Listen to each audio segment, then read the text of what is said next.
Hey everybody, what's up? Mark Supsick here. Let's check out the two wines that are in this weekly tasting pack that I just put together called Chardonnay, the French Traveler.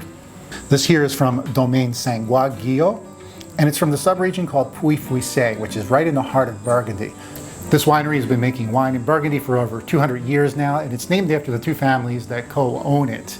This Pouilly-Fuisse was fermented in neutral tanks, probably concrete or stainless steel, which means you're not going to see a lot of additional oak or wood flavors in this wine. See how crystal bright and clear that is? That usually comes from a cooler fermentation. And also, it's not so intense, and that tells me that there's probably little to no oak aging here. The first thing that jumps out at me is sort of like a candied lemon curd flavor.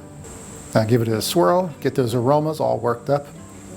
Beautiful burst of that lemon curd, additional elements of white peaches and flowers, and, very interestingly, a nuttiness like toasted almonds. And this nuttiness comes from a winemaking technique that's very popular in Burgundy called silky aging.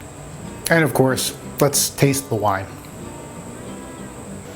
Well, as expected, that's a beautiful wine. Super acidic, as we talked about, very high in acids. Getting hit with that lemon curd and those flowers too, and just that slight toastiness in the background that comes from that silky aging we were talking about. Something else to consider is a wine's finish. So after you swallow the wine, how long do the flavors linger in your mouth, and are they desirable flavors? A really long finish on a wine is a sign of a very high quality wine. So that right there is the original French Chardonnay, Pouilly-Fuisse from Domaine Sangouard-Guyot, totally naked, all 100% Chardonnay shining through there. I love it.